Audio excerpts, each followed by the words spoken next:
Entonces, hermanos, a la cuenta de tres, Hechos capítulo 1, versículo 8. Dice 1, 2 y 3. Cuando haya venido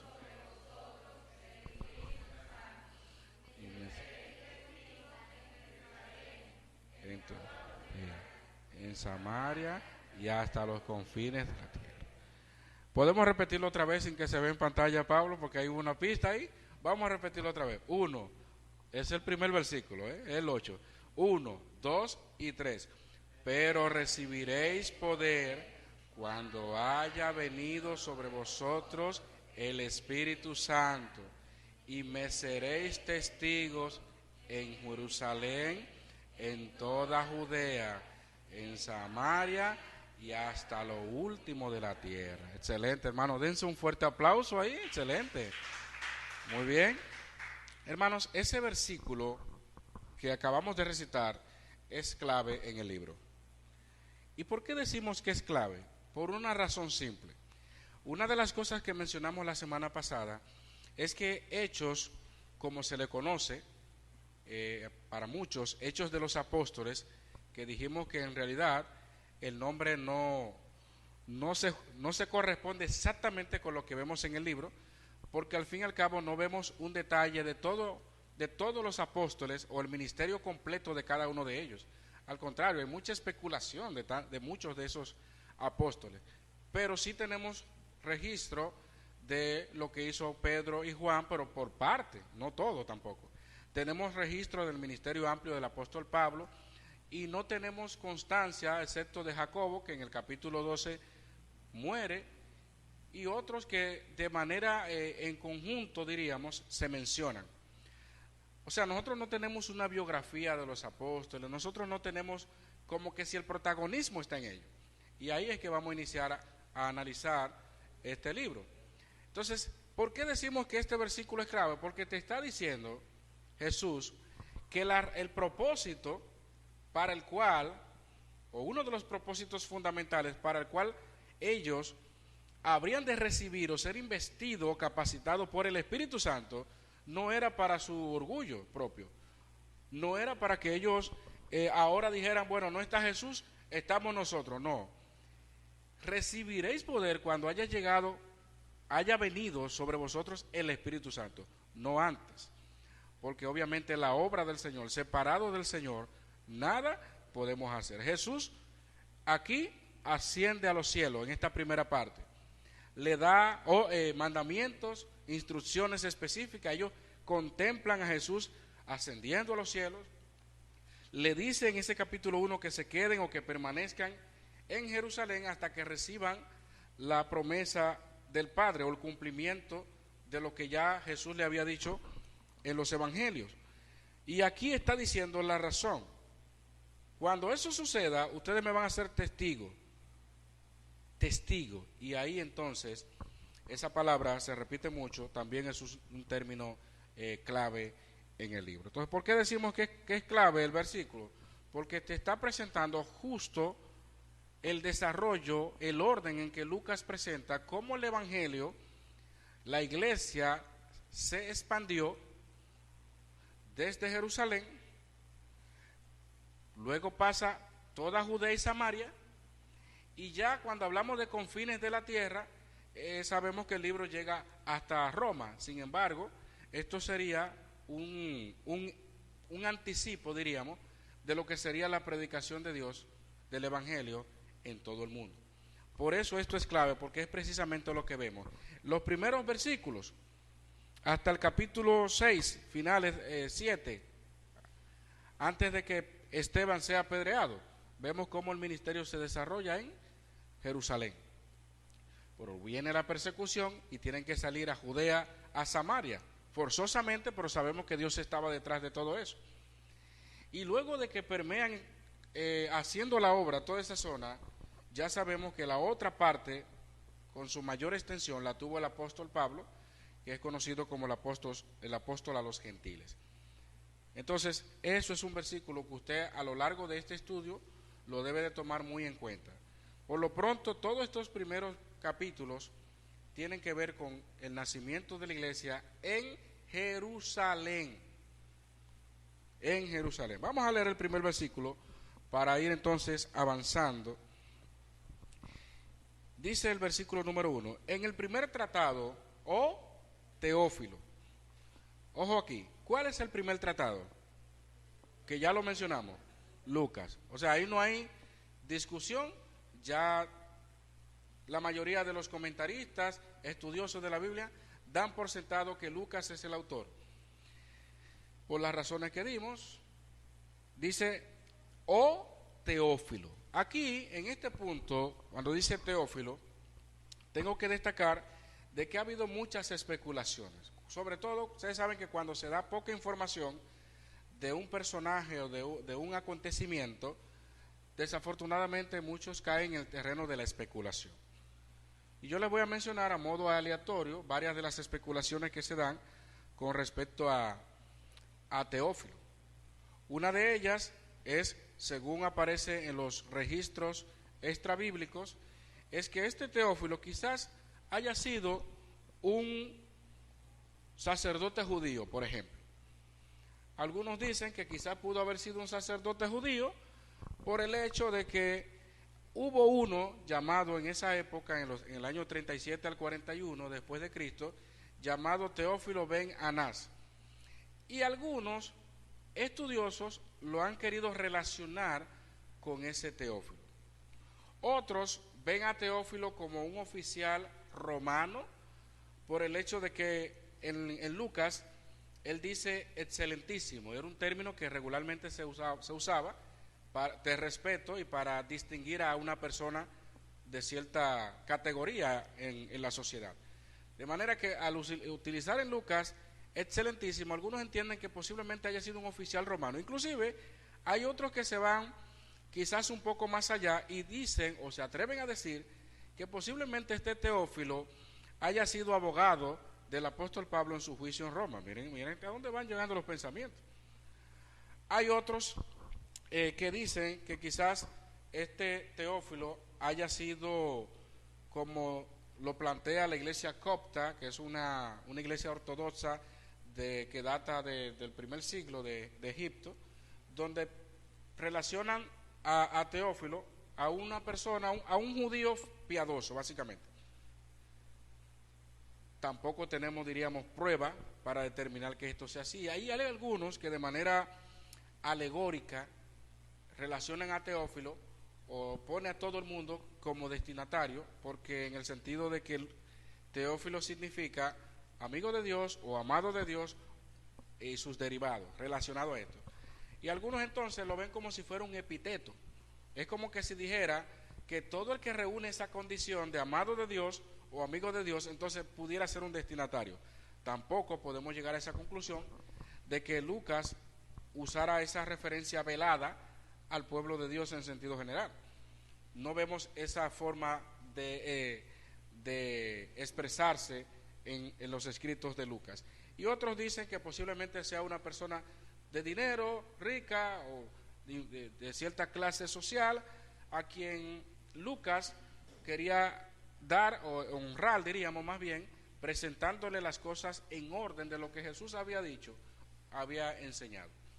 O sea, le estoy mencionando una serie de teorías o posiciones, diríamos, de algunas que otras personas con respecto a Teófilo. Ahora, lo cierto es que Lucas no nos da detalles de quién fue ese Teófilo, si fue uno de los que acabo de mencionar o si fue otro tipo de personaje.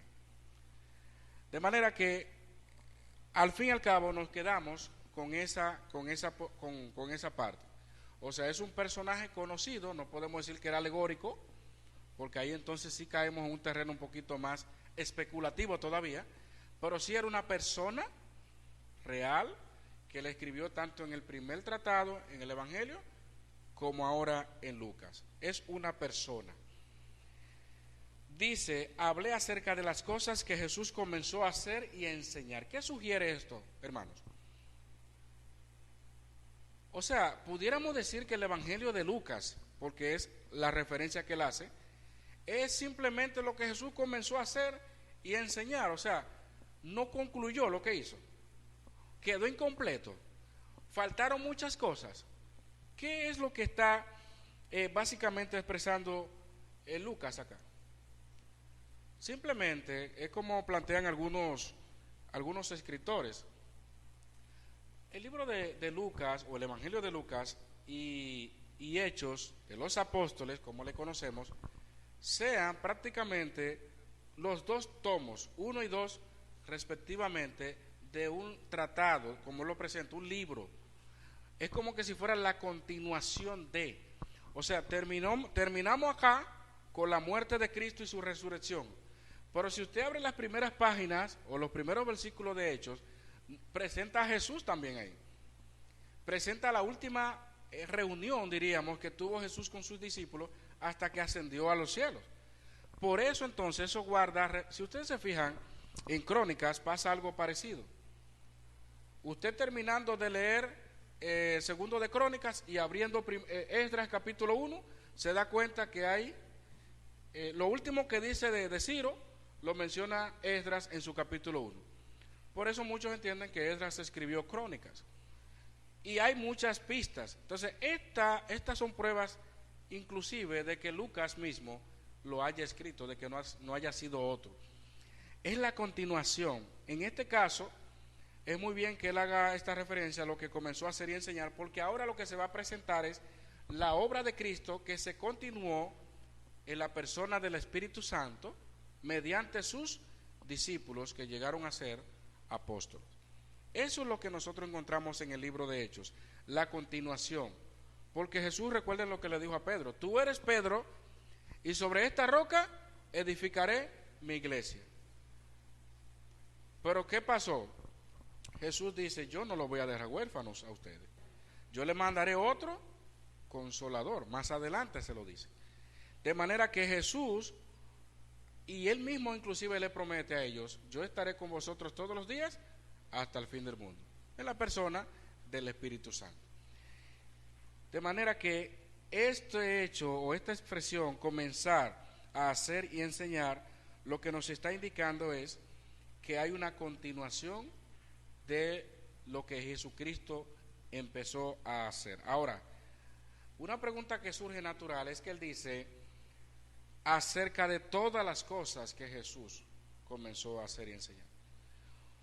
Usted pudiera decir, pero y entonces quiere decir que ahí está todas las cosas, porque cuando usted se lee Lucas, hay cosas que menciona Juan que Lucas no la menciona, y hay cosas que Mateo menciona que Lucas no la menciona. Usted dirá: ¿qué pasó acá?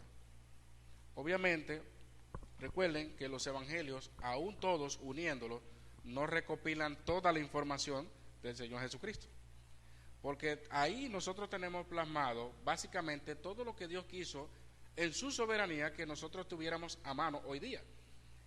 Podía mencionar, porque hay por ahí muñequitos que presentan a Jesús haciendo milagros siendo niño, y muchísimas series, especulando, claro está, pero la Biblia no menciona eso.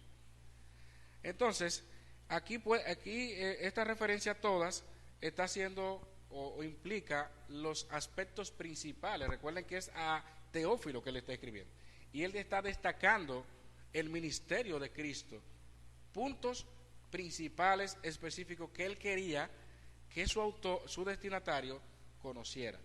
Claro está, toda la escritura es inspirada por Dios.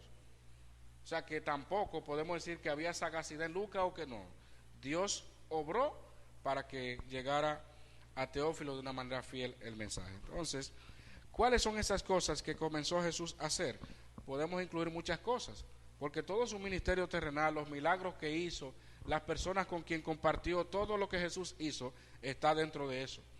O sea, si usted quiere saber lo que él comenzó a hacer y enseñar, léase Lucas, léase los evangelios. Es a eso que él se está refiriendo.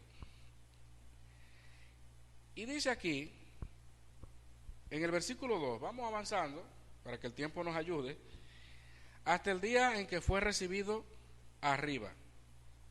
¿Cuántos días duró Jesús luego de su resurrección? El versículo que continúa va a decir la duración. ¿Cuántos días?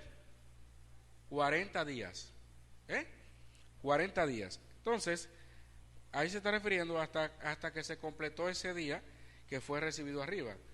Obviamente más abajo se va a mencionar ese detalle. Aquí está a modo de introducción diciendo lo que Jesucristo hizo. Si usted lee, por ejemplo, Lucas, el capítulo 24, también habla de la ascensión de Jesús.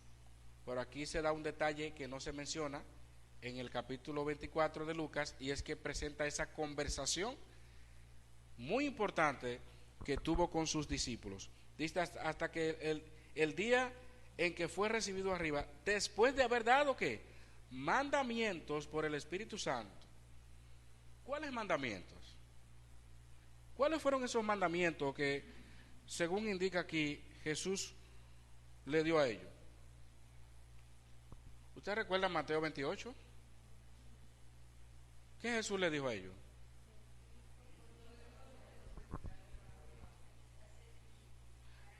La gran comisión. Eso está dentro de lo que Jesús, antes de ascender a los cielos, le comisionara a ellos. Inclusive ya acá en este texto también Él le va a dar instrucciones de qué deben de hacer. ¿Qué debían de hacer ellos? A diferencia de lo que hicieron anteriormente, cuando Jesús muere, y esos días antes de resucitar, estaban todos desconcertados, uno por acá, otro por allá, el uno lo negó, y así sucesivamente. Jesús aquí le va a decir, quédense en Jerusalén. Que no le pase como la primera vez, que cuando yo morí en la cruz, en ese interludio hasta la resurrección, eso fue un caos, pero el Señor lo sabía. El Señor sabía lo que iba a pasar. Entonces, Él le había dado mandamientos por el Espíritu Santo. ¿Por qué se menciona el Espíritu Santo? Recuerden que el ministerio terrenal de Cristo nunca se desliga de la obra del Espíritu Santo en Él. ¿Estuvo dónde? En su bautismo. ¿En qué más? En todos los aspectos que usted ve de la vida de Jesucristo está la presencia del Espíritu Santo. Por eso lo menciona aquí, porque no se desliga uno del otro. Y aquí hay un término que dice a los apóstoles que había escogido. Aquí hay un término temprano, diríamos, apóstol, que ya comenzó, diríamos, a desarrollarse un poco más amplio, cuando los demás, Pedro, Pablo, comienzan a hablar de manera más específica y comenzamos a ver lo que ellos hicieron como tales. Aunque en Mateo, en otros evangelios aparece ya el término apóstol, hay muchas fuentes, por ejemplo, que dicen que básicamente el origen del término apóstol tiene que ver con la expedición de una embarcación o de una nave, cuando se enviaba a un destino específico. Y el término apóstol tiene su raíz en el sentido de que de enviado, con el tiempo fue emplazando, vamos a decir, el objeto por la persona. Lo mismo pasaba con Faraón en los tiempos bíblicos, que usted sabe, Faraón lo que significa es casa grande, pero el término se adjudicó a quien ocupaba el oficio de rey de Egipto en aquel entonces. Se le llamaba como faraones, pero Faraón lo que significa casa grande, haciendo referencia al edificio como tal de ellos. Entonces, algunos entienden que con el tiempo el término llegó a referirse a la persona que hacían la labor de mensajeros o enviados. Sin embargo, en el texto bíblico nosotros podemos ver claramente que el término apóstol ya tiene un sentido más específico a aquellas personas que Cristo envió, comisionó. En tiempo más adelante vamos a ver que el término se amplía un poco más y se le llama apóstol inclusive a Bernabé, se le llama apóstol a otros personajes, pero no eran de los 12 apóstoles, porque lo vamos a lo largo de la historia o del estudio de Hechos vamos a establecer la diferencia entre los unos y los otros. Pero los 12 apóstoles eran exclusivos. Ni siquiera el apóstol Pablo era de los 12. Pero bueno, lo vamos a ver más adelante. Entonces aquí dice los apóstoles que había escogido. El mismo Jesús dice, no me elegisteis vosotros a mí, sino yo a vosotros. Algunos dicen que Jesús no escogió a Judas. ¿Qué usted dice de eso, hermano? ¿O dejamos la pregunta caliente para el final?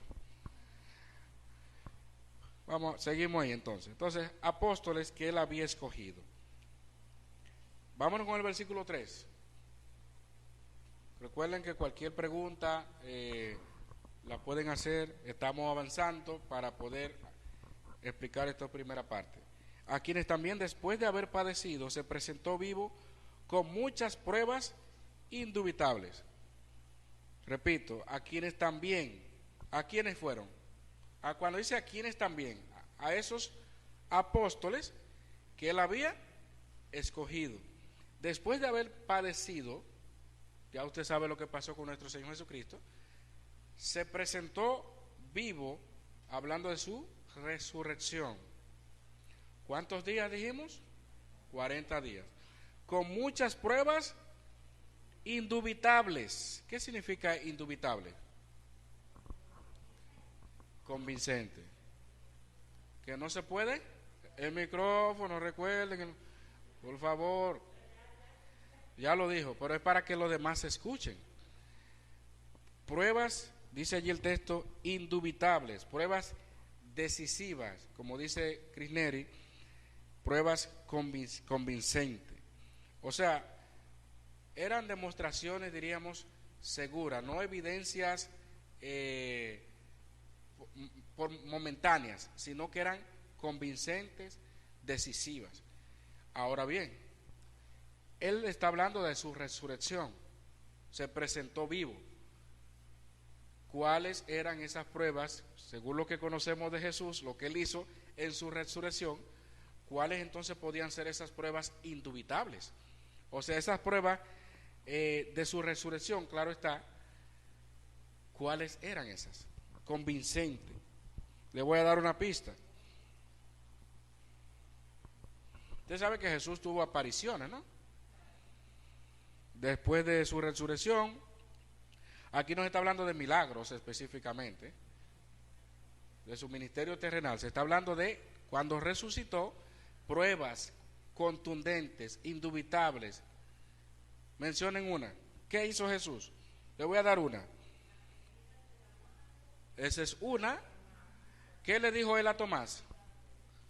Tócame. Mira mis manos. Eso es una prueba indubitable. ¿Qué otra prueba indubitable?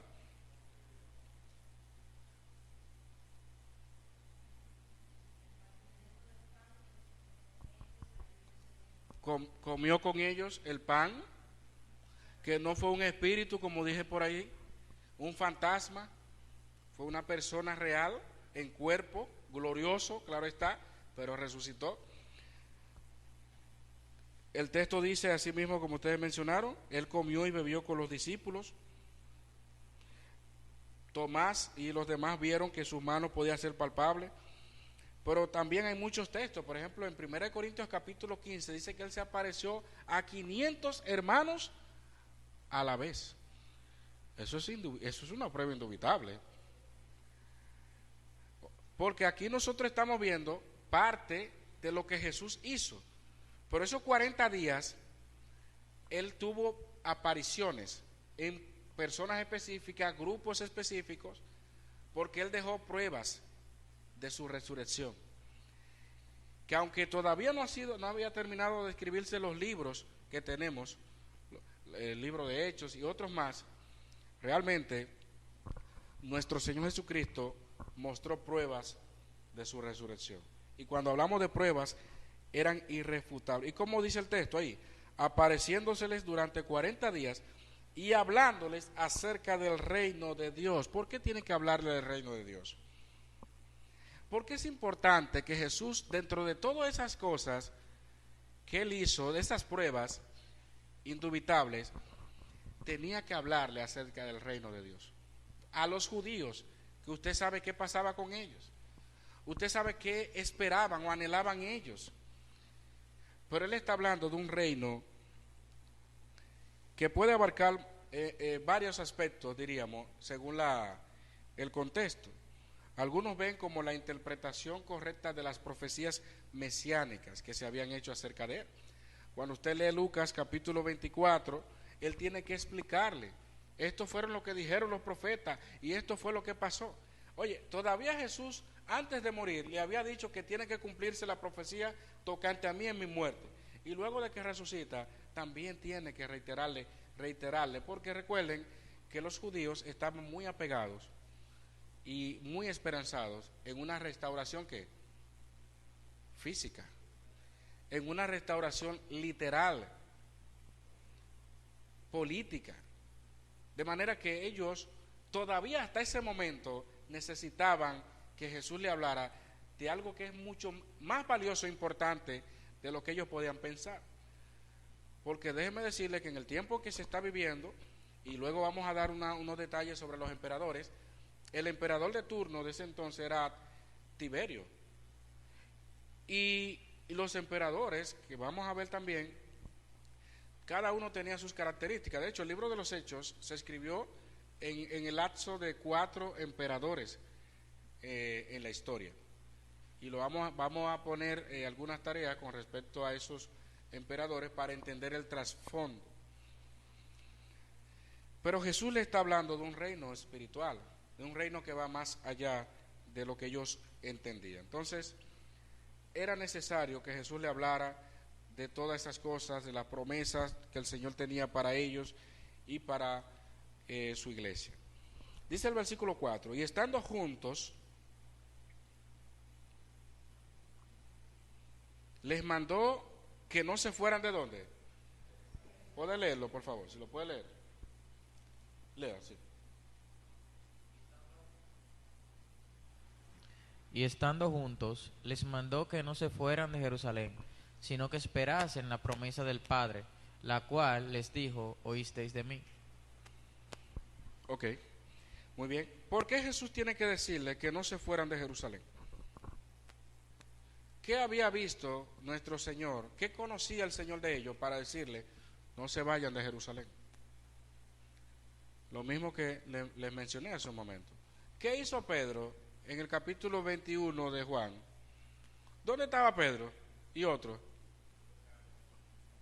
Pescando, y cada quien estaba en lo suyo. Yo les mencioné que muchos estaban desconcertados. Y el Señor, cuando resucita, les habla del reino, el verdadero reino que ellos debían de conocer y entender, el reino de Dios. Y en esa última reunión, estando ellos juntos, que era lo que necesitaban ellos, en vez de estar separados y corriendo uno para acá y otro para allá, debían estar juntos. Jesús aprovechó ese momento de comunión y le dijo, no se vayan de Jerusalén, porque era un lugar difícil en ese momento. El pueblo de Dios, y más con esta ola de persecución que habría de levantarse hacia ellos, y las amenazas que podían haber recibido, el temor que podía haberle causado, porque déjeme decirle, se ve muy fácil que Jesús le dice no se vayan de Jerusalén, pero ellos vieron que lo mataron a su maestro. Resucitó, pero todavía, cuidado si lo matan otra vez este hombre, porque humanamente hablando, ellos están viendo las cosas de la perspectiva terrenal. Jesús le dice a ellos, quédense ahí, no se vayan de Jerusalén. ¿Por qué? Porque era en Jerusalén, no era en Galilea, no era allí, en la otra parte de Roma. No.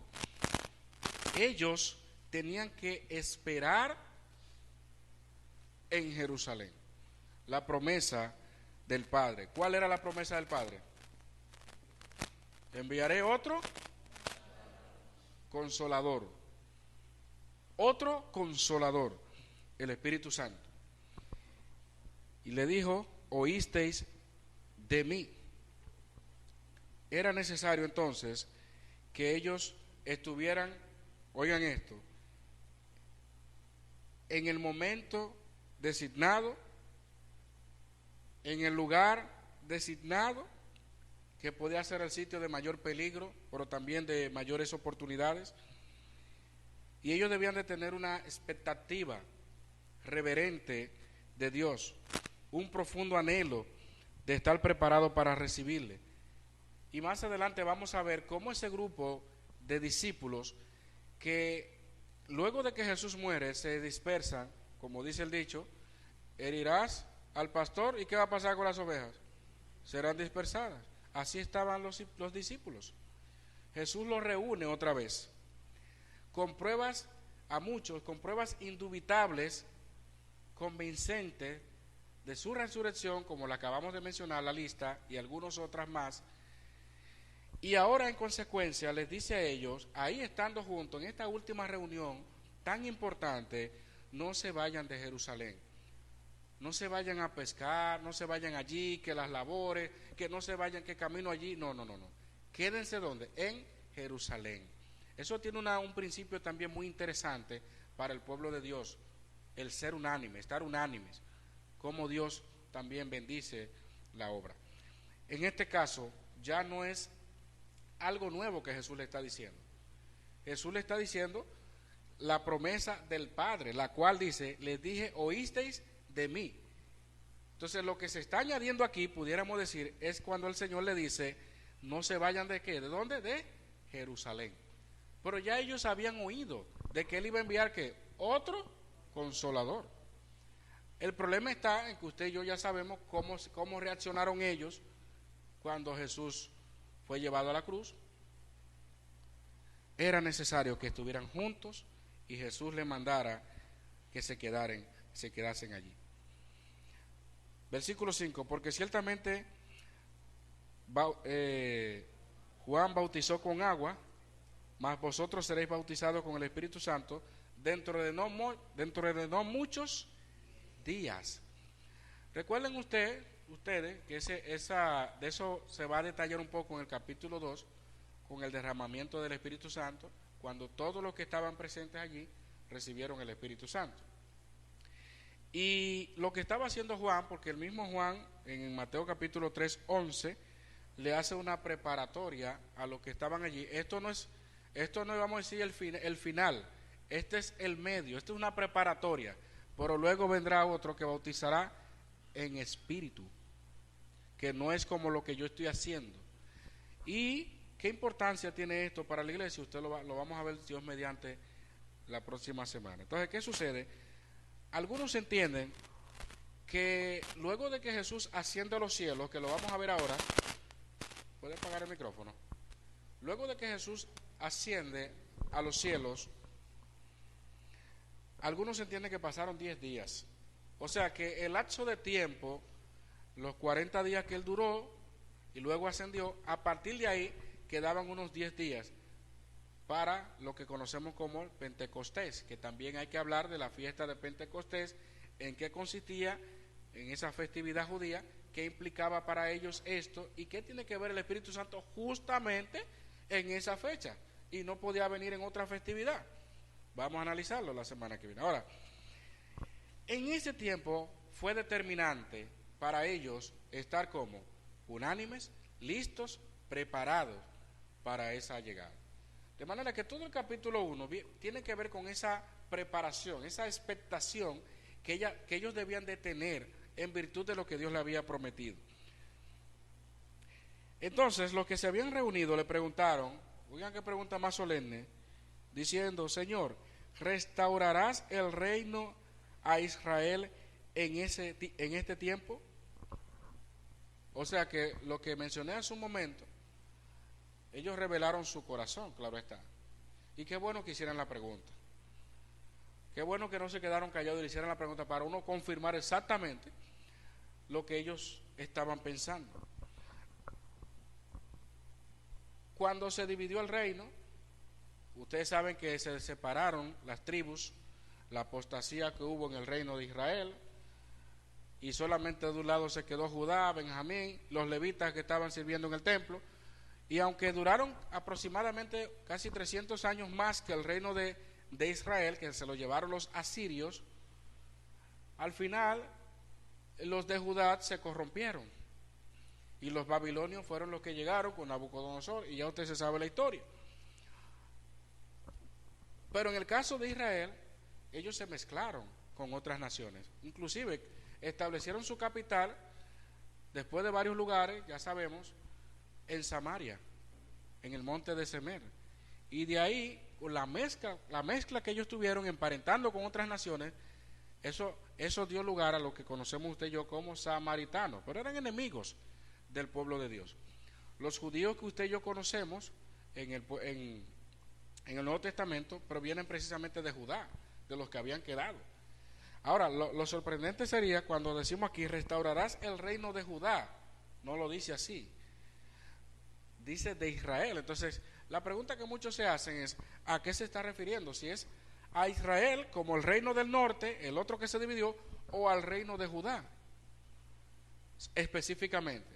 O si se está hablando de manera general de la nación. Porque recuerden también que independientemente de que se hubiera dividido el reino, por la razón que sea, Dios, y en muchos textos de la Biblia también se hace referencia a Israel en sentido general, no solamente para referirse a Judá, sino también a toda la nación.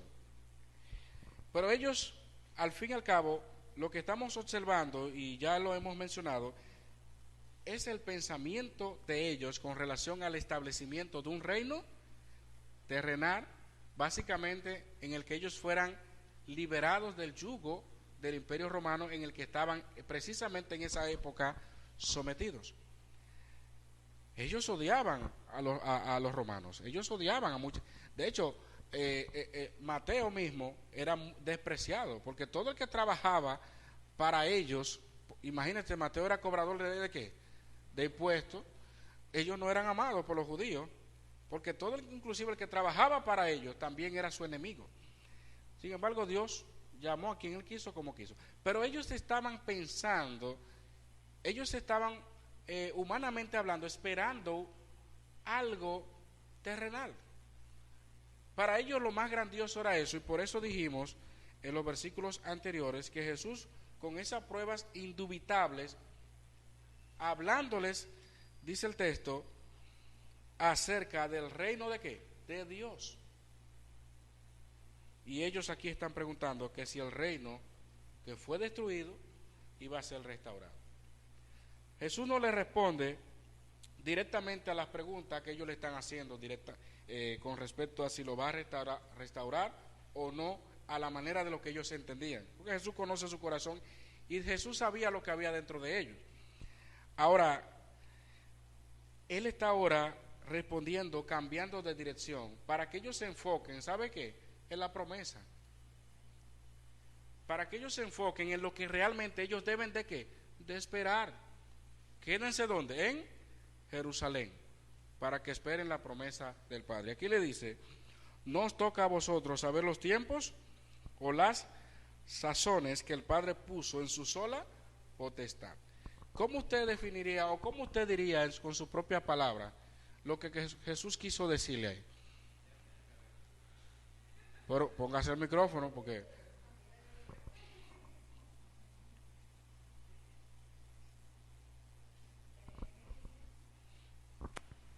Dominicano. ¿Qué usted cree que Jesús quiso decirle ahí? Eso no es de su incumbencia. Eso no es de su incumbencia. Ustedes no tienen que ver con eso. En dominicano. Vamos a ver. ¿Alguien tiene otra opinión sobre esto?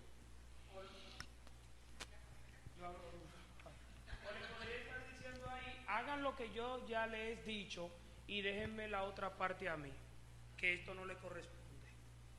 Ok.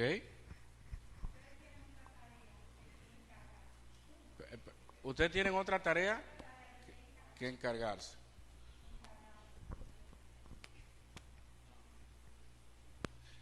No os toca a vosotros saber los tiempos. Aquí hay el empleo, ustedes saben el término griego, cronos y kairos. ¿Ustedes lo conocen eso?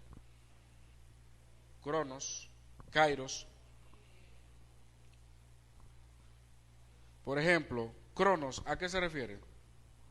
Al tiempo cronológico, cronos. Y kairos es lo que nosotros conocemos como el tiempo de Dios, el momento en que Dios ha determinado tal o cual cosa, para definirlo quizá un poco más rápido.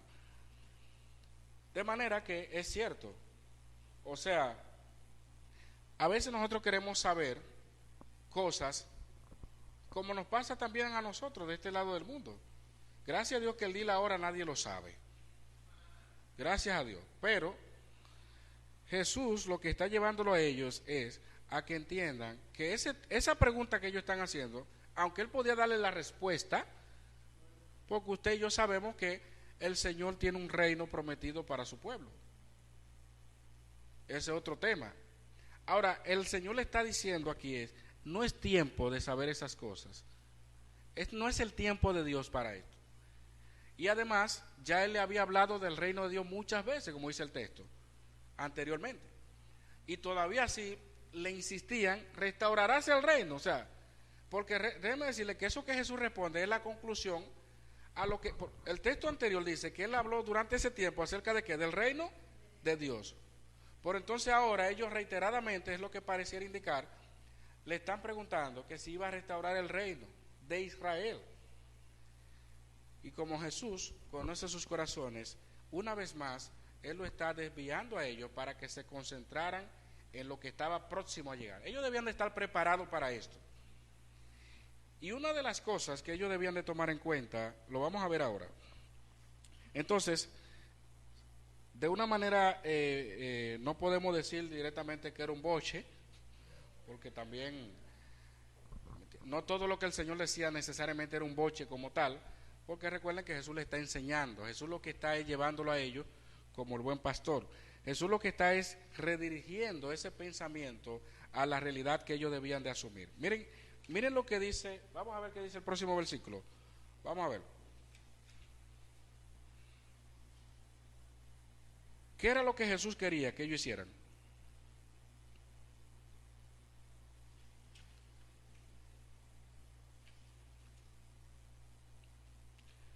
Versículo 8.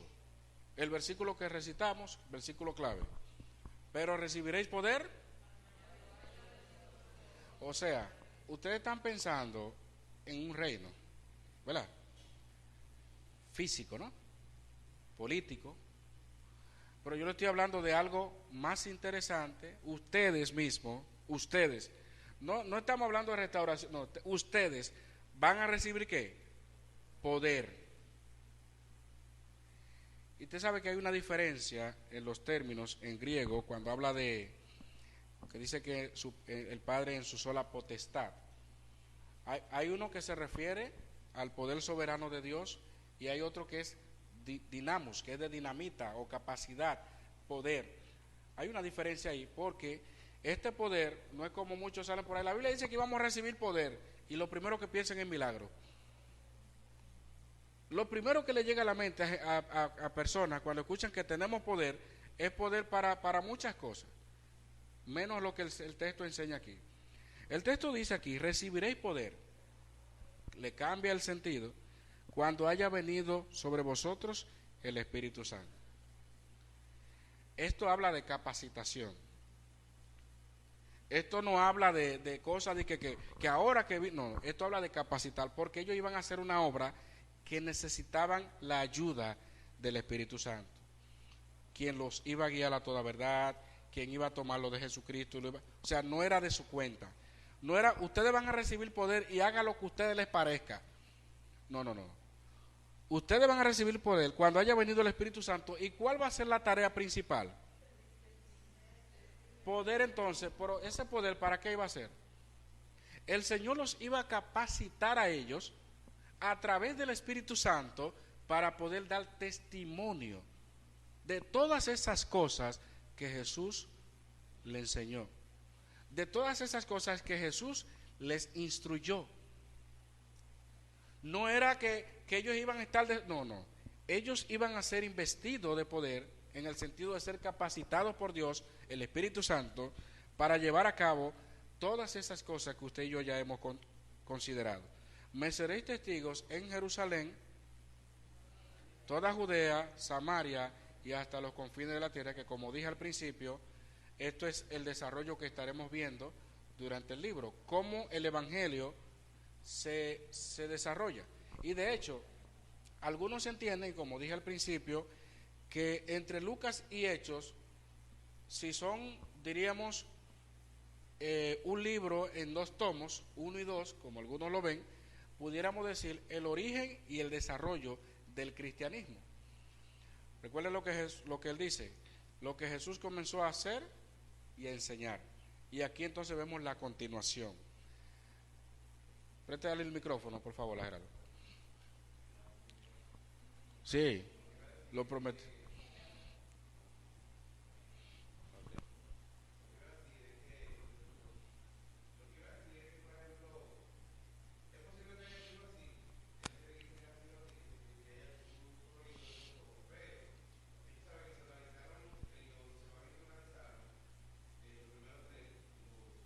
Sinóptico, sí.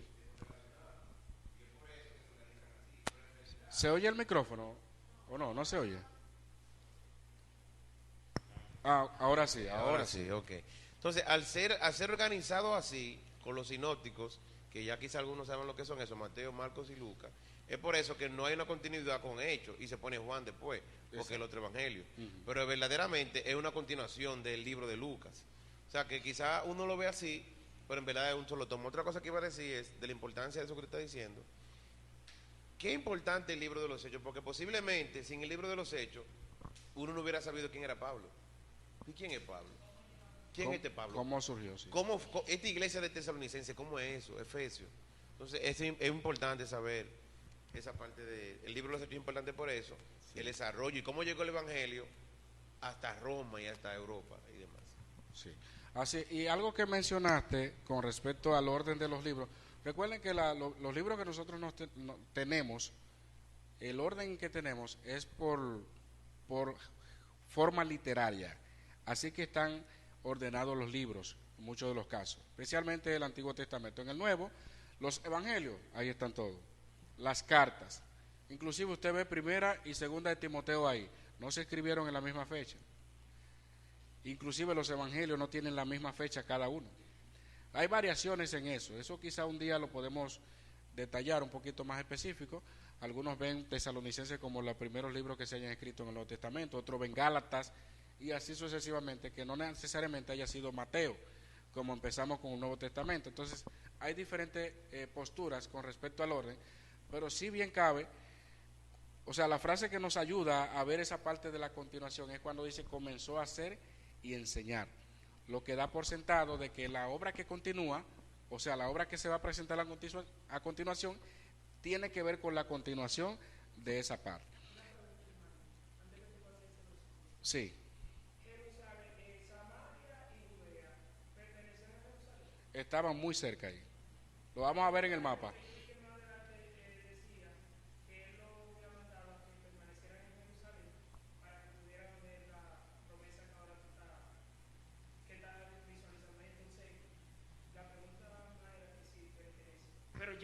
La región de Galilea abarcaba toda esa zona.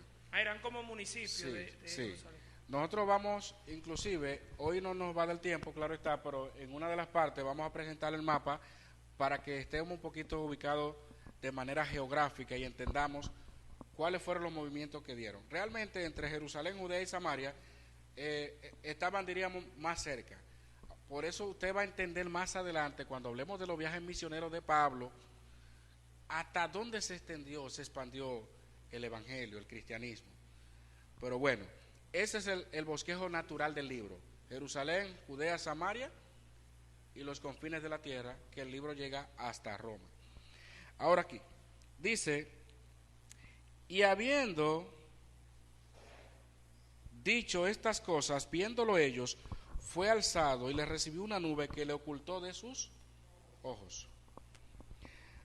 ¿Cómo se llama eso?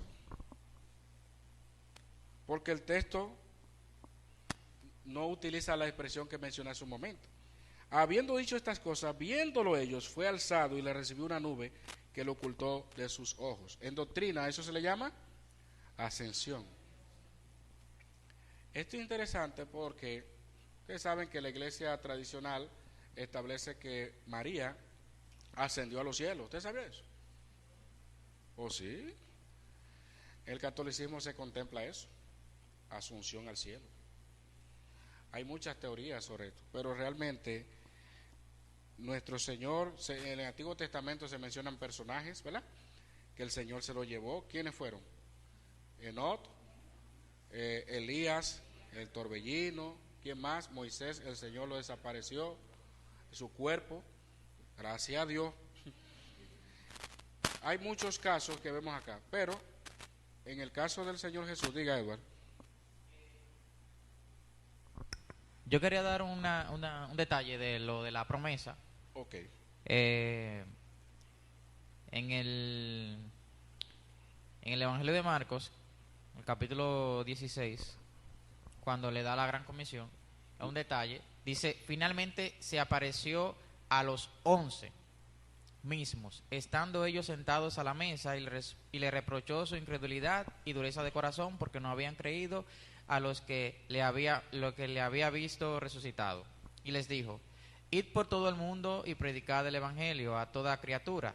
El que creyere y fuere bautizado será salvo, mas el que no creyere será condenado. Y estas señales seguirán a los que creen.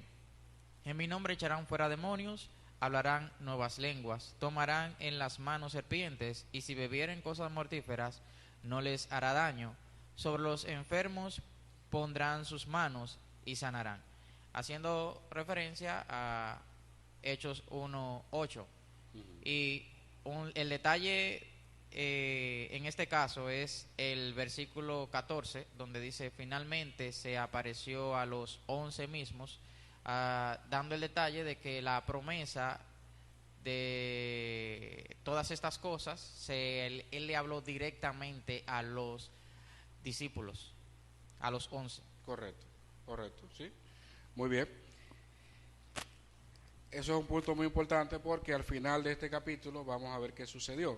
Seguimos leyendo. Y estando ellos con los ojos puestos en el cielo, entre tanto que él se iba, he aquí se pusieron junto a ellos 2 varones con vestiduras blancas. Aquí nosotros estamos viendo algo interesante, porque no fue lo que estamos viendo con la ascensión no fue una desaparición, como pasó en Lucas, en uno de los capítulos donde dice que Jesús se desapareció, porque fueron apariciones, ¿verdad?, que él tuvo. Pero en este caso de la ascensión, no fue algo que se dio de que, mira, se fue. Fue algo que ellos pudieron contemplarlo, lo vieron. Por eso fíjense el tono en el que Lucas lo presenta. Dice, fue alzado y recibido en una nube que lo ocultó de sus ojos. Y estando ellos con los ojos puestos en el cielo, o sea, es como cuando tú dices, se quedaron ahí pegados, a veces se regresa o se devuelve o no. Se quedaron ellos atónitos, ¿verdad? Porque tampoco debía ser algo simple. O sea, usted ver a su maestro, murió en la cruz, resucita, está con nosotros, nos dice, y ahora para el colmo, mira cómo, pero mira cómo se va. Eso debió ser algo impactante en la vida de ellos. Y qué bueno que el Señor permitió que ellos presenciaran eso, porque eso sería prácticamente lo que el Señor luego al final le dice a través de estos ángeles. Miren lo que le dice. Vinieron, dice que habían 2 varones con vestiduras blancas. ¿Qué le recuerda a estos 2 varones con vestiduras blancas? Si usted recuerda Lucas, Juan también en capítulo 20, 12 al 13, habla de estos 2. Inclusive en el caso de Marcos 16:5, dice que lo menciona como un joven. De manera que algunos entienden que posiblemente sean estos mismos que estaban allí, que fueron donde estaban los discípulos, mirando a Jesús ascender a los cielos. Los cuales también le dijeron, varones galileos. ¿Por qué varones galileos? ¿Por qué galileos? Porque eran oriundos de Galilea. ¿Por qué Petro Macorizano? Porque son de San Pedro de Macorís. Eso no tiene mucha ciencia. Ahora bien, no dice, cuando estaba Judas, no se podía decir que todos eran galileos. Recuerden que Judas era de Iscariot, no era de Galilea. Por eso se le llamaba Judas Iscariote. El único que no era galileo era él. Ahora sí, a los 11 que estaban allí, que eran oriundos de Galilea, les dice, varones galileos, ¿por qué estáis mirando al cielo? ¿No será como una pregunta hasta extraña. Porque ellos estaban mirando que el Señor ascendió a los cielos. ¿O ellos no sabían? No, es una pregunta retórica. Porque es lo que está buscando. Miren lo que dice aquí. Este mismo Jesús, que ha sido tomado de vosotros al cielo, así vendrá como le habéis visto ir al cielo. Eso es tremendo, porque si usted analiza bien este punto y espera la venida del Señor y se pone en el lugar de los discípulos que estaban contemplando, que así mismo volverá el Señor. Así como se fue, así volverá. Hermano Ramón Pérez.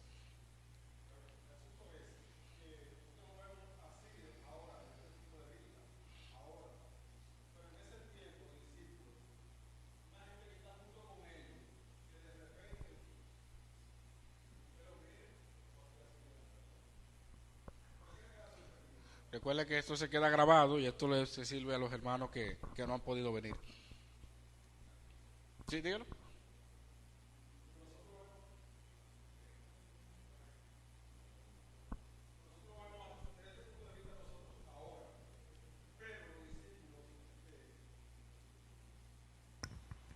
Los discípulos lo vieron en aquel momento, una persona que estaba junto con ellos, y de repente lo ven partir, subir hacia el cielo. Cualquiera humanamente se sorprende. Exacto. Gracias a Dios así que es. aparecieron estos dos varones y entonces le dijeron que así mismo como había subido, así mismo también iba a volver otra vez, tal como el Señor lo prometió. Perplejos. Muy bien. Entonces, hermanos, a raíz de la respuesta de los ángeles, cuando dice que este mismo Jesús que había sido tomado, así vendrá a vosotros, como se fue, así volverá. Esto nos da a nosotros varios aspectos de la promesa del Señor, ¿verdad? Número uno, será personal. ¿Qué dice? Este mismo Jesús, o sea, visible, como le habéis visto. Dice que será acompañado, dice, de nube, porque ¿qué lo recibió? La nube. ¿Cómo qué dice el texto cuando Él venga? Él viene ¿cómo? O sea, lo que sucedió allí en la ascensión de Jesús al cielo nos deja a nosotros ver cómo será la venida del Señor. Será segura, porque ¿qué dice? Así vendrá. Hay varios aspectos allí que se mencionan de la segunda venida del Señor. Entonces volvieron a Jerusalén, que esto es el punto importante aquí. Porque recuerden que hasta ese momento los discípulos que habían estado desconcertados, al principio, antes de que Jesús muriera, ellos estaban tristes, recuerden. Ellos pasaron varios procesos emocionales, humanamente hablando. Porque Jesús dice, no se turbe vuestro corazón. Ellos estaban tristes. Luego se creían más confiados. Dice Pedro, aunque todos se escandalicen, yo no. Fallaron. Y luego que Jesús muere en ese trayecto, todos dispersos. Vamos otra vez a lo que hacíamos, mi gente. Ya ustedes saben, esto fue un fracaso total. Jesús viene, vuelve otra vez con ellos. Mis hijos, no se queden en Jerusalén. Le habla del reino. Señor, pero tú vas a restaurar el reino de Israel. No toca a ustedes, tranquilo, miren, manténganse aquí. Manténganse allí, no se vayan de Jerusalén. Y qué bueno que luego de esa experiencia que ellos tienen con el Señor, dice el texto que en obediencia entonces volvieron a Jerusalén en respuesta desde el monte que se llama del Olivar, el cual está cerca de Jerusalén, camino de un día de reposo, el monte de los olivos. Algunos dan algunos datos, diríamos, en cuanto a la posible distancia, quizá poco más de 1 kilómetro podía quedarle el lugar donde ellos se encontraron. Y es bueno ver ahora una actitud diferente en los discípulos. ¿Por qué? Porque ustedes saben que ellos tuvieron muchas situaciones, inclusive hasta te estaban debatiendo de quién era qué, el mayor entre ellos. Ellos tenían sus asuntos, pero ahora ellos debían de estar juntos, unánimes, esperando la promesa. Ya ellos tenían que aquí separar esa cosa de muchachos y esa cosa de que ahora ellos tenían demasiadas pruebas, el Señor habló con ellos de muchas formas, le mostró a ellos, y miren aquí el resultado. Ellos entonces vuelven a Jerusalén, se quedan como el Señor le dice, el cual está cerca allí de Jerusalén, el monte de los Olivos, a 1 kilómetro y algo, y entrados subieron al aposento alto. El templo era el aposento alto, hermano. O sea, el templo de Jerusalén, porque estaban en Jerusalén, era el aposento alto.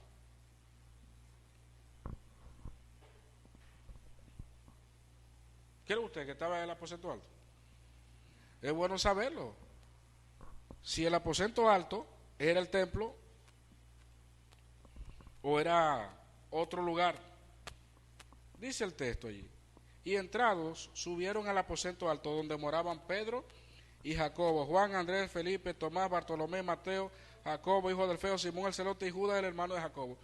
Entonces el aposento alto, ¿qué era? ¿Un templo o una casa particular? ¿O un lugar privado? ¿Qué era eso? El aposento alto. Era un lugar privado. Exacto, era una casa particular que se menciona en varios textos que el tiempo no nos va a dar. Lucas 24:33, Juan 20:19. Era un lugar específico. No era el templo, porque el templo no se prestaba para eso, para lo que ellos estaban haciendo.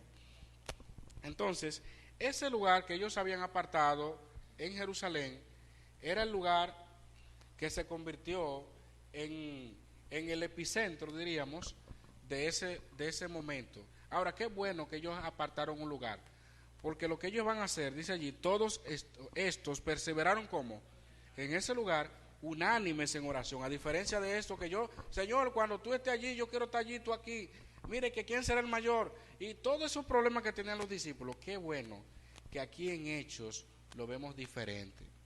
Lo vemos a ellos ahora perseverando unánimes en oración y ruego, pero no estaban ellos solos. Dice allí, con las mujeres y con María, la madre de Jesús. Pregunto varias cosas. Cuando dice allí, con las mujeres, ¿cuáles mujeres?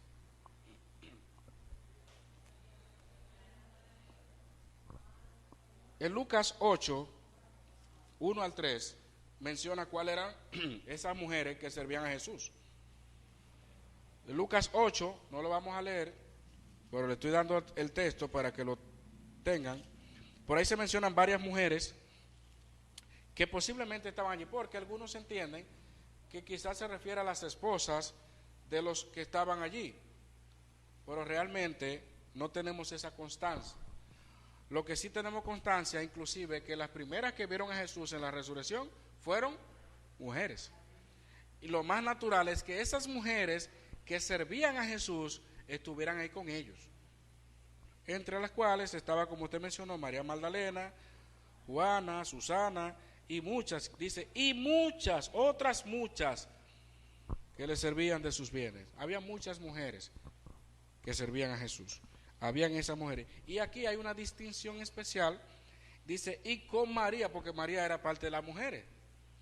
Él podía resumir y decir, y estaban todas las mujeres ahí. Por él dice, con las mujeres, y aquí hay una distinción, y con María, la madre de Jesús. Eso tenía una implicación importante, porque se le está distinguiendo. De hecho, eso era un gozo, una bendición, que la madre del Señor estuviera ahí. Ahora, esto no implica que ahí se le está dando un grado superior, en el sentido de todas las mujeres, o en el sentido, no. Aquí se está reconociendo que la madre de Jesús, no la madre de Dios, que es un término equivocado, estaba ahí. ¿Pero para qué? Ella estaba sirviendo también, reverentemente. Ella era parte de ese grupo, ella no era una entidad, una divinidad dentro de los que estaban ahí. Era un ser humano igual que usted y yo, pero que Dios le dio la gracia, la maravilla que cualquier judía quería tener. Diga, hermano Ramón. Sí, es importante notar que ahí se ve que había mujeres que no solo les servían, sino que también utilizaban sus bienes también para invertirlo en la obra del Señor, al servicio del Señor.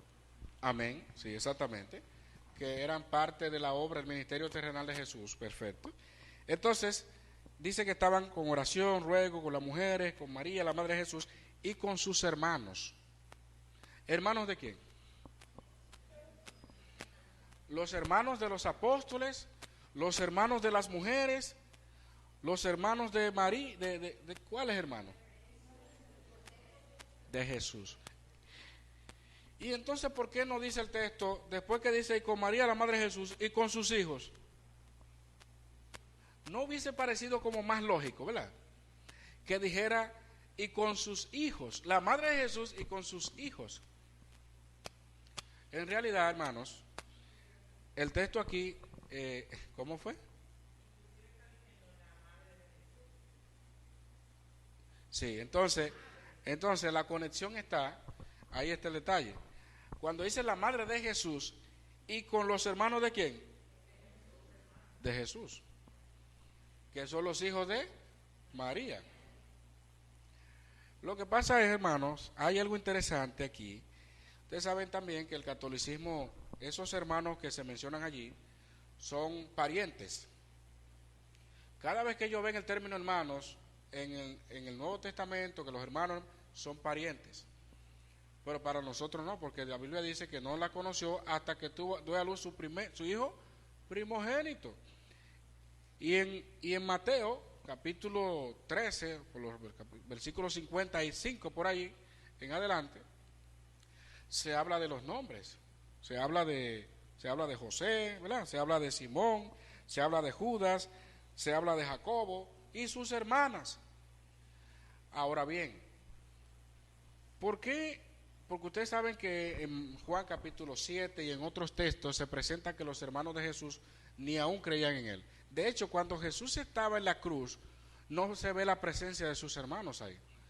Se ve, según lo que dice el texto, María, su madre, porque José se entiende que había muerto, y Juan, el discípulo amado que se entiende que era primo de Jesús. ¿Qué le dice? Madre, he aquí tu hijo, hijo, he aquí. Era como delegándole a Juan el cuidado de su madre. Por eso hay muchas tradiciones que entienden que como Juan aparentemente murió en Éfeso, de edad avanzada, creen que María murió por ahí y que él estuvo con... Pues recuerden que son hipótesis, no lo podemos dar todo por sentado. Entonces esos hermanos, nosotros entendemos que recuerden que como dice el texto, él se apareció durante 40 días a 500 hermanos a la vez, por en 1 Corintios capítulo 15 habla de Jacobo, el cual, como hemos hablado en otras ocasiones, entendemos que puede referirse a Jacobo, al hermano de Jesús, el escritor de la carta de Santiago, que es el mismo nombre, uno en griego el nombre y otro en hebreo, Jacobo, Santiago, es la misma persona, solo se utilizaba hijo de tal para distinguirlo, hijo de Alfeo, hijo del Albonito, como dice alguien, porque por si dice Alfeo.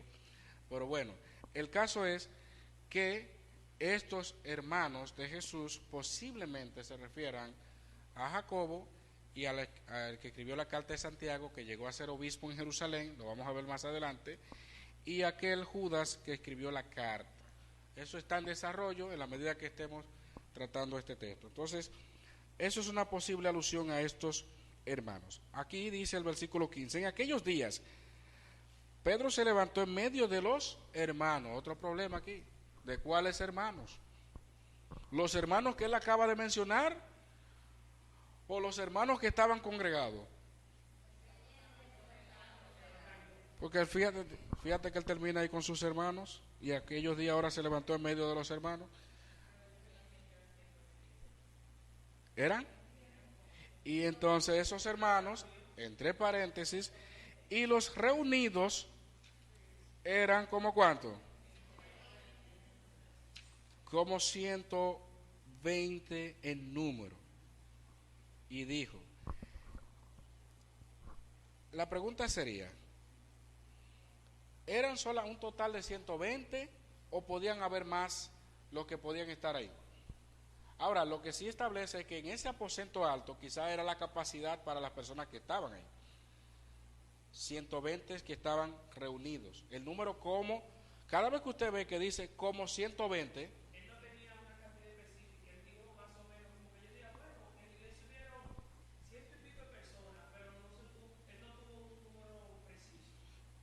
él está diciendo como 120 en número.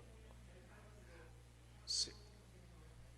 Exacto, no te está dando la cifra exacta, lo que te está dando indicar que de ese número en adelante podían haber más o menos. Vamos a ver qué dice Ramón. Pasa que hay que tener en cuenta el estilo del escritor.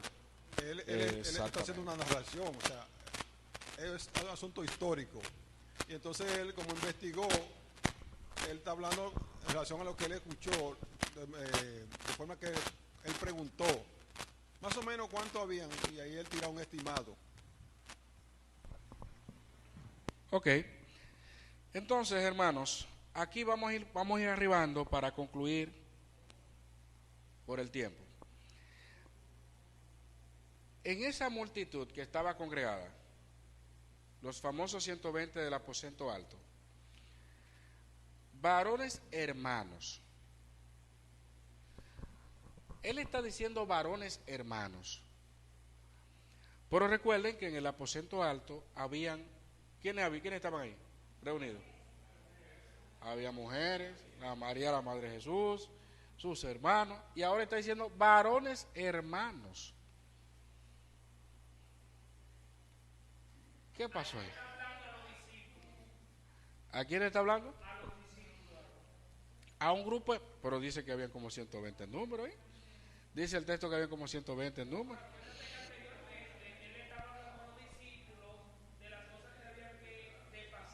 Ajá.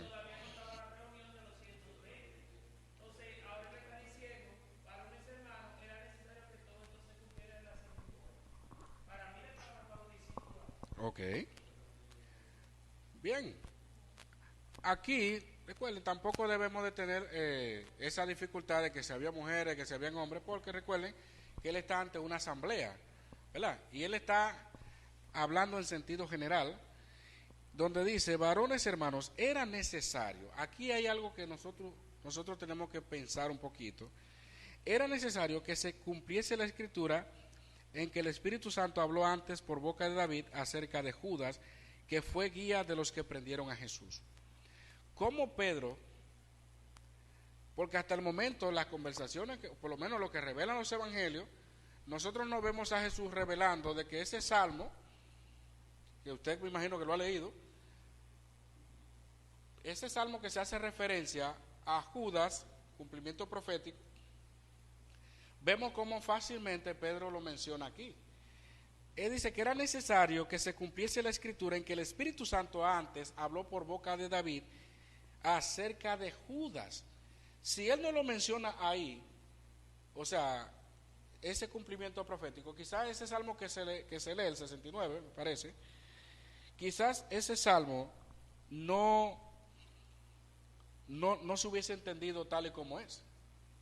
Quizás se le aplicara a otra gente que traicionó a otra, pero aquí directamente está diciendo que ese salmista, porque recuerden que los salmos mesiánicos tienen alusiones al Mesías. Entonces se lee, por ejemplo, el 69, 25, el 109, 8, que hablan un poquito de esto. Ahora, habla del cumplimiento de lo que pasó en Judas, que fue guía de los que prendieron a Jesús.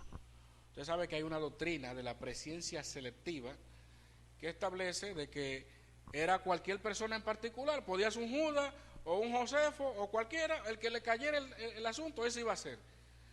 Pero también pone muy cuesta arriba la omnisciencia de Dios por un lado.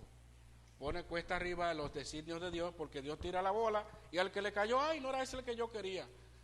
No, nosotros creemos que Dios es soberano, independientemente de. Por eso cuando el profeta Abías de Reyes, quizás unos casi 400 años antes de que naciera Josías, dijo su nombre. Hay muchas formas de mostrar que Dios es capaz de conocer mucho antes y saber. Pero ese es un tema profundo, hermano. Así que paciencia, que por ahí llegamos. Él habla y él hace un resumen. Dice, era contado con nosotros, tenía parte en este ministerio. Pues con el salario de su iniquidad adquirió un campo, cayendo de cabeza, se reventó por la mitad y todas sus entrañas se derramaron. ¿Cómo murió Judas? Sería una pregunta interesante porque él está dando un resumen de lo que pasó con Judas y no dice aquí que se ahorcó. Entonces, ¿qué fue lo que pasó aquí? Vamos a resumirlo porque, vamos a ver, Crisneri, díganos algo sobre eso. Lo que hizo fue que se resbaló. Ok, entonces quiere decir que cuando Marcos y Lucas dice que se ahorcó, no se ahorcó. Vamos a ver, hermano.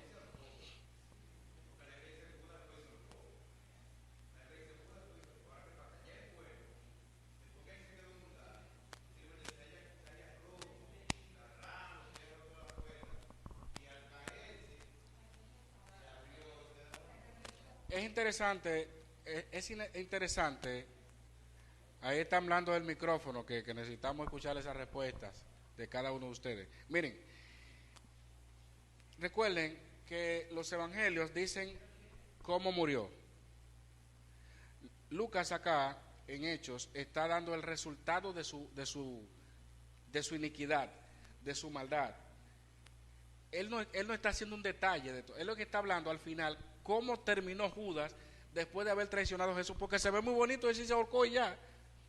Pero él está poniendo una parte que no se destaca del otro lado. Porque recuerden que él está escribiendo y quiere que Teófilo entienda qué fue lo que pasó. Y Teófilo, ese hombre, se reventó, cayendo de cabeza, se reventó por la mitad y todas sus entrañas se derramaron. O sea que realmente lo que pasó con Judas fue algo horrendo, horrible, solamente de pensarlo. Hay todas esas posibilidades que mencionaron, ¿verdad?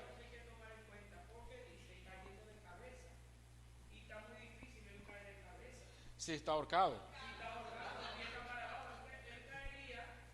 Bueno, está interesante esto.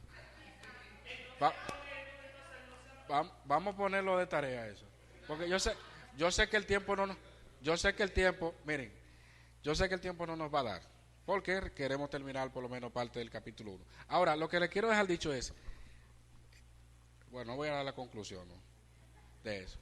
Se complementan. Recuerden que no puede haber contradicción en las escrituras, ¿eh?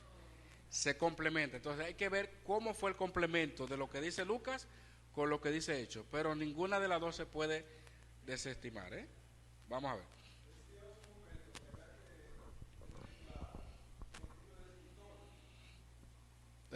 Sí.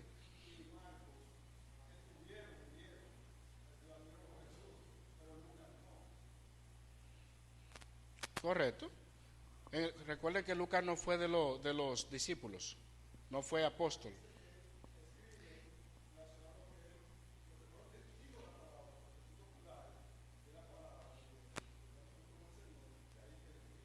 Recuerden que ese patrón nosotros lo vamos a ver en muchas partes de los evangelios. Por ejemplo, hay uno que menciona que había un ángel y otro dice que habían dos.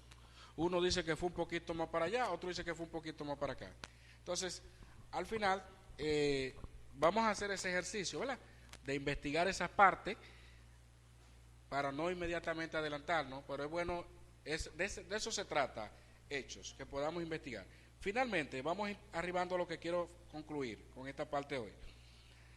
Van a investigar sobre realmente la muerte de Judas. Aquí hay algo que también refleja quizás el origen del mismo Lucas. Lo primero, que el campo que dice que se compró con el dinero de su iniquidad, de lo que él está presentando, dice allí, vamos a leerlo: fue notorio a todos los habitantes de Jerusalén, de tal manera que aquel campo se llama en su propia lengua Aceldama, que quiere decir campo de sangre. ¿Por qué dice en su propia lengua? Recuérdate, el autor está diciendo en su propia lengua, está diciendo que su lengua no era de donde se deriva el término. Por eso muchos entienden que él no era judío, Lucas.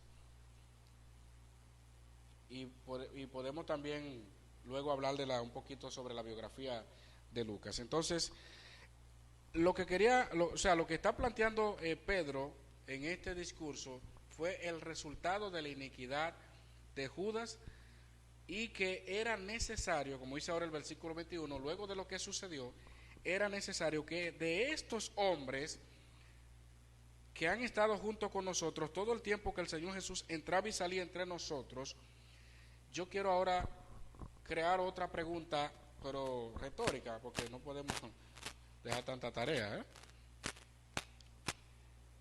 Cuando Jesús le da instrucciones a ellos y les da mandamientos y les dice, mira, hagan esto, háganlo, quédense en Jerusalén, ¿por qué Jesús no le dice en ese momento, y escojan uno más para que completen los 12?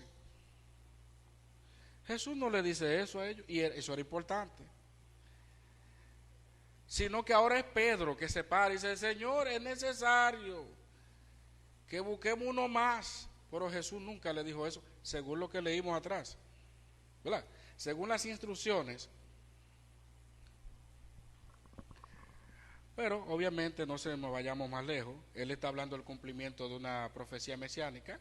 Y cuando él está citando a Judas, él dice, sea hecha desierta tu habitación y no haya quien more en ella y tome otro su.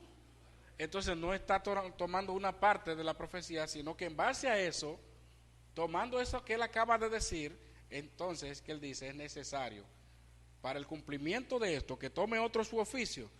Es necesario ahora que de estos requisitos para ser apóstol, inmediatamente, y con eso finalizamos.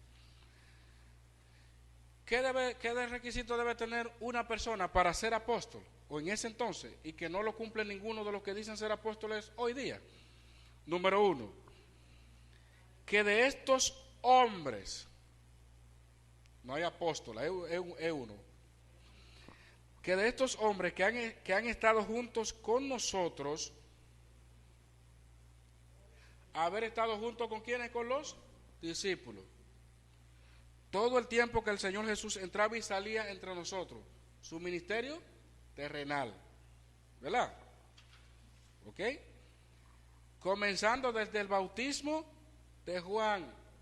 Algunos dicen que quizá viendo a Juan bautizando o cuando Juan bautizó a Jesús, pero a ver por lo menos ser testigo de eso. Hasta el día que de entre nosotros fue recibido arriba, a haber visto a Jesús ascender. Uno se ha hecho testigo con nosotros de su resurrección. No escogieron dos, no buscaron, era uno porque era en sustitución de Judas. Pero me parece interesante que reconozcamos esta palabra, ser testigo de su, porque Jesús dice, me seréis ¿qué? Testigo, y se quedó ahí, en Judea, Samaria, bien. Pero aquí le está diciendo, ser testigo de su resurrección. Complete esa parte para que usted vea que no es poder para capacidad de Dios a través del Espíritu Santo para poder testificar de su resurrección. Aquí está. Y finalmente, hermanos, dice allí que señalaron a dos. O sea, dentro de esos requisitos que se plantearon, señalaron a dos. No dice que los dos se pararon, aquí estamos, heme aquí, envíame a mí, sino que señalaron a dos. Bueno, nosotros entendemos que lo que reúne, porque él se está dirigiendo a varones hermanos, y ahí le dice todo lo que le dice. Entonces, aquí ellos presentan, en base a los requisitos, a estas personas. José, llamado Barsabás, que tenía por sobrenombre Justo. Déjeme decirle que la primera vez en mi vida que leí este texto, yo dije, este es el que merece ser del apóstol, porque hasta más detalles se da. Dice, José, llamado Barsabás, que tenía por sobrenombre Justo. Oye, pero era justo. Y yo hasta me sentí mal cuando eligieron a Matías, que nada más dice que era Matías. Pero, para que ustedes vean. Pero realmente no fue él. Dice allí, y a Matías, lo único que se dice, Matías. Obviamente, posiblemente era conocido, que no había que dar tantos detalles de él. Cuando eso sucede, que solamente mencionan el nombre, era alguien que ellos conocían muy bien. Que no había que decir hijo de tal, o fulano, o venía de tal. Y orando, dijeron, tú Señor, que conoce los corazones de todos, muestra cuál de estos dos has escogido. Hasta ahí todo va bien. Para que tome la parte de este ministerio y apostolado de que cayó Judas por transgresión, para irse a su propio lugar. Una vez más, el reemplazo de Judas. Le oran a Dios que decida. Y les echaron suertes, y la suerte cayó sobre Matías, y fue contado con los 11 apóstoles. Se completaron los 12. Finalizo diciendo, echar suerte. Nosotros echamos suerte hoy para elegir a una persona para un oficio. ¿Por qué no echamos suerte? ¿Recuerdan lo que habíamos dicho la semana pasada? El libro de los Hechos es un libro en transición, ¿verdad? Y una de las labores que tenían los apóstoles es preparar la fe dada a los santos, lo que Pablo plasma, la doctrina de los apóstoles, todo lo que tenemos. Hasta ese momento todavía era legítimo eso, lo que ellos hacían. Y Dios lo dirigió. En el Antiguo Testamento hay muchísimos ejemplos de manera en que se echaron suerte para escoger, para distribuir la tierra de Canaán, por ejemplo, fue por sorteo. Muchísimos casos de echar suerte. Inclusive el Urim y Tumim se entendía que era una respuesta sí o no de parte de Dios. O sea, ellos hacían regularmente la pregunta, vamos a pelear contra este pueblo, y según se veían las piedrecitas, según algunos intérpretes, entonces ahí está. Pero era un método que variaba según la cultura, y todavía hoy día hay otros métodos también que se usan para echar suerte. Algunos desplegaban parte de franelas, otros piedras y diferentes elementos u objetos que usaban para echar suerte. Si usted quiere, por ejemplo, ver en la Biblia, vamos a decir con más detalle un poco sobre eso, ahí está en 1 de Crónicas capítulo 24 al 26, da detalles también de ejemplos de cómo se echaba suerte. Pero hay muchos ejemplos en el Antiguo Testamento. Ahora, lo que le quiero dejar dicho es, hermanos, simplemente para finalizar lo siguiente. Aquí fue la única vez que vemos a los apóstoles haciendo esto. Cuando muere Jacobo en el capítulo 12, no buscan un sustituto. Y así sucesivamente. De manera que el ministerio de apostolado, o de apóstol, concluyó con ellos y lo vamos a ver más adelante. Así que, hermanos, les invito a que repasemos esto. Anote siempre sus preguntas, sus comentarios. Recuerde la tareita que hicimos. Sigan leyendo Hechos y, si Dios lo permite, entonces la semana que viene será un plato bien interesante. Crisneri.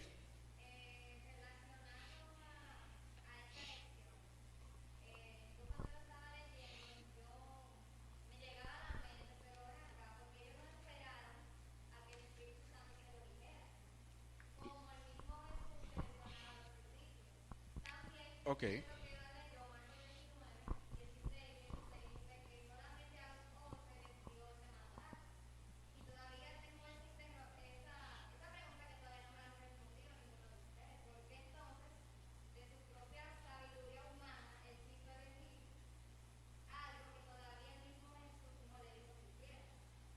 Bueno, por el texto que leímos. Recuerda que cuando él dice, o sea, citando el Salmo, sea desierta su habitación y no haya otro que ocupe su oficio. Esa expresión, otro que ocupe su oficio, es la parte donde él cumple eso, y por eso él dice, es necesario. O sea que, humanamente hablando, nosotros pudiéramos decir que Pedro actuó de manera precipitada. Pero recuerden que Dios le había dado una promesa. Las 12 tribus que se iban a sentar en los 12 tronos, y todos esos 12 que ustedes ven, o sea, había una promesa que Dios le había hecho al número 12. Lo podemos detallar quizás con más tiempo la semana que viene. Pero entonces, recuerdan que antes de que Pedro hiciera eso, él cita una profecía. Y esa profecía no se circunscribe solamente a la muerte de Judas o la traición de Judas, sino que se completa cuando dice, y tome otro su oficio. De manera que cuando Pedro actúa así y dice que es necesario, esa expresión es necesario, es en virtud del cumplimiento de esa parte de la profecía. Eso es lo que sucede.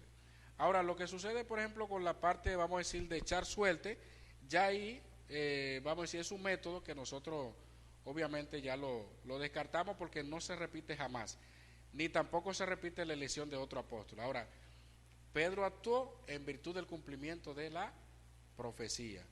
Tenía que, si la profecía decía que Judas iba a su lugar y que sea desierta su habitación, pero la profecía decía que tenía que haber otro que ocupara su oficio.